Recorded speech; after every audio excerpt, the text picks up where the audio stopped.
As eras e a astrologia. Trânsito da era de Peixes a Aquário. Hoje nós vamos conversar um pouquinho sobre como nós devemos transitar nesse período. Como tem sido difícil para todos nós que estamos vivenciando essas transições, essas grandes mudanças propostas.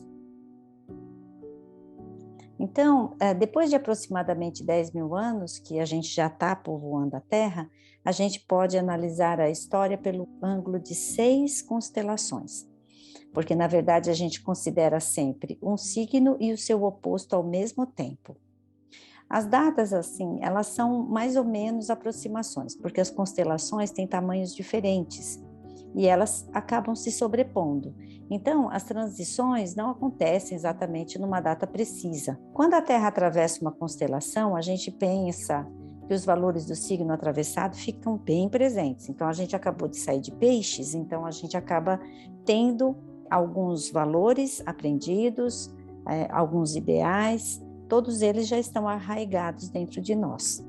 Mas a gente também tem que considerar que existe um signo polar oposto. Então, por exemplo, na era de Peixes, que é a era de 1 a 2000 depois de Cristo, a gente teria a Virgem, que é o signo oposto do zodíaco, que seria um signo que de alguma maneira equilibraria as forças. Olha, vejamos que temos a era de Leão, de Câncer, de Gêmeos, de Touro, a era de Áries, e agora nós estamos transitando da era de Peixes para a era de Aquário.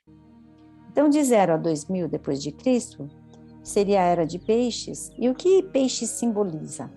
Peixes simboliza o amor, a caridade, o sacrifício, mas também Peixes simboliza o erro, a mentira.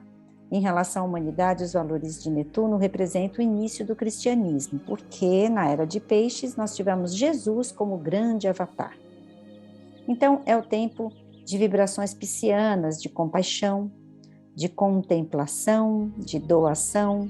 Então, na verdade, houve uma grande mistura de culturas e até os pobres passaram a se tornar foco de temas de pinturas, dor e sofrimento humano, a miséria humana.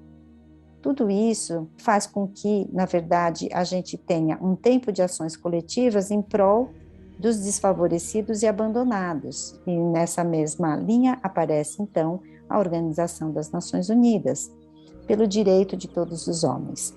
Mas, ao mesmo tempo, religiões e filosofias nebulosas cegaram muitas pessoas e acabaram trazendo caos. Então, a gente lembra das cruzadas, das guerras santas, uma guerra santa. O sacrifício, a expiação, o poder da Igreja Católica. A manipulação religiosa com a ameaça de queimarmos eternamente no fogo do inferno. O fervor religioso, tudo isto relacionado à necessidade de redenção, de salvação da nossa alma, a devoção a um ideal, tudo isso é muito pisciano. E foi um tempo meio negro, que foi o tempo da caça às bruxas. A gente lembra historicamente da perseguição ocorrida às mulheres que supostamente possuíam algum poder sobrenatural. São eventos que duraram cerca de 4 séculos a partir do século XV. É tempo também da Inquisição. A Igreja Católica teve, no século XIII, o Tribunal do Santo Ofício, para impedir que pessoas desviadas dos ensinamentos cristãos deixassem a instituição, utilizando-se então para isso de variados mecanismos de perseguição e de muita punição. Bom, nós sabemos que a era de Peixes também teve o seu oposto, que é o signo polar, que é Virgem.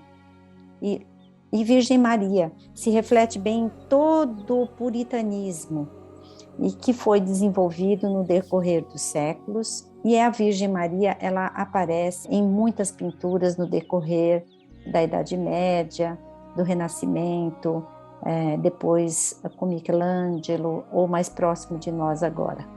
É a Madonna representada de diversas maneiras.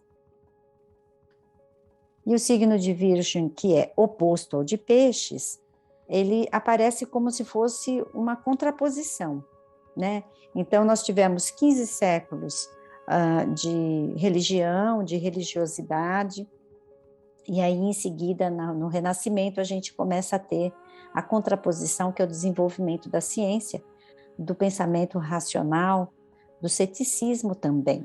E aí surge a intervenção e a manipulação no ambiente físico, e o estilo de vida completamente desvinculado, né? E a gente vai chegando cada vez mais perto do endeusamento do trabalho e da vida produtiva em excesso dos nossos tempos, que acabam gerando doenças físicas, psicológicas.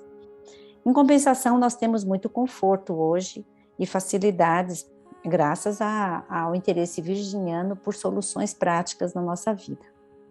Bem, chegamos ao nosso tempo, que assim, em teoria, seria de 2000 a 4000, a Era de Aquário.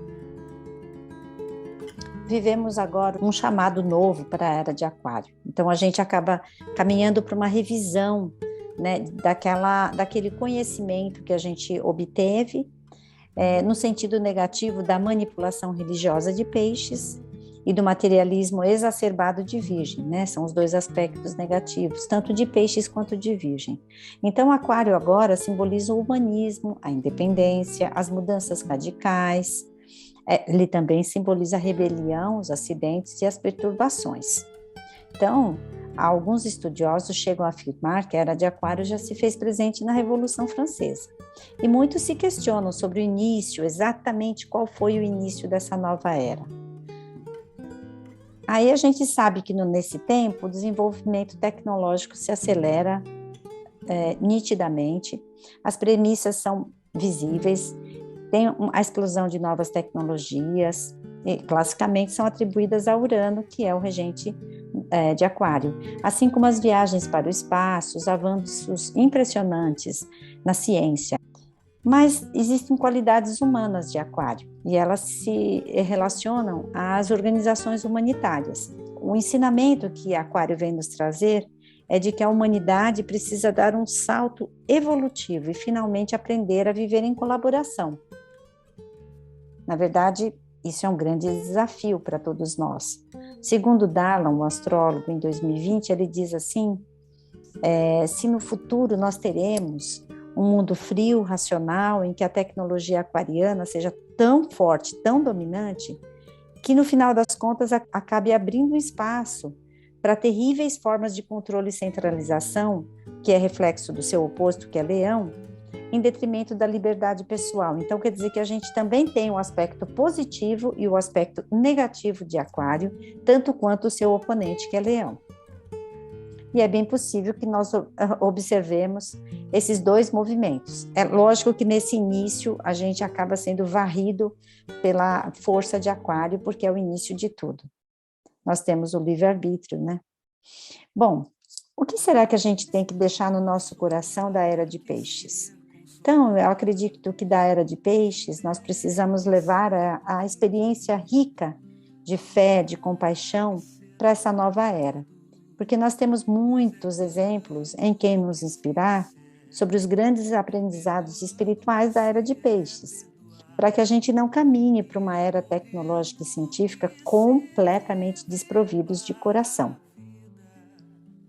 Então, nesse sentido, lembremos sempre da devoção, do amor abnegado, movido pela fé e pela compaixão de Madre Teresa de Calcutá, que é um desses grandes nomes, em seu trabalho de salvamento e acolhimento aos pobres e abandonados. E ela sempre dizia, eu não sou nada, sou apenas um instrumento, um pequeno lápis nas mãos do Senhor, com o qual ele escreve aquilo que deseja. Por mais imperfeitos que sejamos, ele escreve magnificamente. Deixou-nos muitos ensinamentos. E para desenvolver as qualidades que Aquário representa, é preciso olhar para o coletivo.